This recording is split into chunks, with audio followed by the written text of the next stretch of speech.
ఆయుధ్యమును పొందుతారు, అంటే మోక్షమును పొందుతారు. అది వెంకటేశ్వర స్వామి వారిని ప్రత్యక్షముగా పూజించగలగడం. అంటే ఆయనని ఒక మూర్తిలోకి ఆవాహన చేసి, అది ఫోటో అన్న భావనతో, అది ఒక మూర్తి అన్న భావనతో కాకుండా ఈయనే శ్రీ వెంకటేశ్వరుడు అన్న భావనతో సేవించగలుగుట. రెండవది, ఆయనను స్మరించుచుండుట.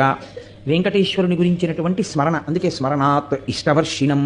ఆ క్షేత్రం గురించి కానీ ఆయన గురించి కానీ స్మరణ చేసినంత మాత్రం చేత కోరికలు ఈడేరుతాయి. కాబట్టి స్మరించుట. మూడు, ఏ పని చేస్తున్నా ఇది వెంకటేశ్వర స్వామి వారి కార్యం అనుకుని చేస్తుండడం. అలా అనుకుని చేసేటప్పుడు ధర్మ వ్యతిరేకమైన కార్యం చెయ్యడానికి అసలు మీ మనసు మిమ్మల్ని అనుమతించదుగా. కాబట్టి ఏ కార్యం చేస్తున్నా ఇది వెంకటేశ్వర స్వామి వారి కార్యాన్ని నేను చేస్తున్నానన్న భావనతో చెయ్యడం.